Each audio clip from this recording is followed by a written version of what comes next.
ఖమ్మంలో కొత్త బస్టాండ్ నుండి జెడ్పీ సెంటర్ వరకు సిపిఎం పార్టీ ఆధ్వర్యంలో నిరసన ర్యాలీ చేపట్టారు. సిపిఎం పార్టీ నేత సామినేని రామారావు హత్య జరిగి 5 రోజులు కావస్తున్న నిందితులను పట్టుకోకపోవడం దారుణమని సిపిఎం నేతలు అన్నారు. ఇక నిందితులను అరెస్ట్ చేయకపోవడంపై పలు అనుమానాలకు వ్యక్తమవుతున్నాయని సందర్భంగా వారు ఆరోపించారు.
పోలీసుల నిర్లక్ష్య వైఖరి రచించాలి. పోలీసుల నిర్లక్ష్య వైఖరి రచించాలి. ఖండించాలి. కాంగ్రెస్ వచ్చే రాజకీయాలు సామినేని రామారావు గారిని హత్య చేసిన కాంగ్రెస్ గుండాలను వెంటనే అరెస్ట్ చేయాలి. సామినేని రామారావు గారిని హత్య చేసిన కాంగ్రెస్ గుండాలను వెంటనే జిందాబాద్ జిందాబాద్ సమర్థన వెంటనే అంతకులు కొమ్ము వాస్తున్న బట్టి విక్రమార్క నశించాలి.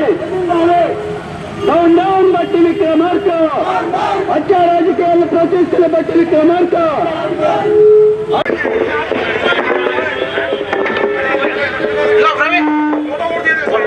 తీవ్రంగా విఫలమైంది. 5 రోజులు అవుతున్న నిందితుల్ని గుర్తించాలనేటువంటి పార్టీ శ్రేణులను కూడా విప్లవ స్వాగతం తెలియజేస్తూ పార్టీ రాష్ట్ర ఈ సభకు కామ్రేడ్ నవీన్ రెడ్డిని పరిచయం కావాల్సిన కోరుచున్నాం. అలాగే పార్టీ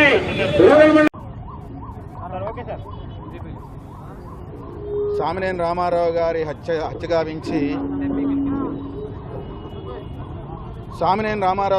గావించి ఇప్పటికి 5 రోజుల కాలం అవుతా ఉంది. పోలీసు వారు చేసేటటువంటి విచారణ సరైన పద్ధతుల్లో ఉండడం లేదు.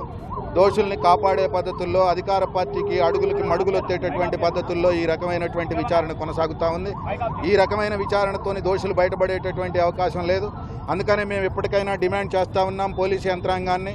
అది మదర్ నియోజకవర్గం కాబట్టి, బట్టి విక్రమార్క గారి నియోజకవర్గం కాబట్టి కాంగ్రెస్ని కాపాడటానికి బట్టి విక్రమార్క గారు జవాబు చెప్పుకోవాల్సినటువంటి బాధ్యత నుంచి తప్పించడానికి వీలైనటువంటి పద్ధతుల్లో మేము ఈ విచారణ చేస్తాము అని చెప్పేసి అంటే అంగీకరించేటటువంటి ప్రశ్నే లేదు. దోషులు ఎవరో, వాస్తవమైనటువంటి వాళ్ళు ఎవరో మీరు వెంటనే గుర్తించాలి, శిక్షించాలి. క్లూస్ టీములు, డాగ్ స్క్వాడ్లు తీసుకొని రావడం, సిపి గారు ఇతర పోలీస్ అధికారులందరూ అక్కడికి రావడం, సోకులు ఎక్కువ సరుకు తక్కువ అనేటటువంటి పద్ధతుల్లో మీ విచారణని నిర్వహించడం, ప్రచారం ఎక్కువ వాస్తవాన్ని నిర్ధారించేది తక్కువ అనేటటువంటి పద్ధతుల్లో ఇప్పటిదాకా కొనసాగుతూ ఉంది.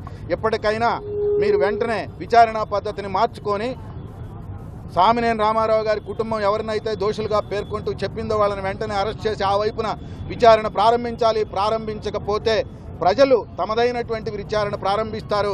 దానికి జరగబోయేటటువంటి దానికి పోలీసు యంత్రాంగము బట్టి విక్రమార్క గారే బాధ్యత వహించాల్సి ఉంటుంది అని చెప్పేసి ఈ సందర్భంగా హెచ్చరిస్తా ఉన్నాం.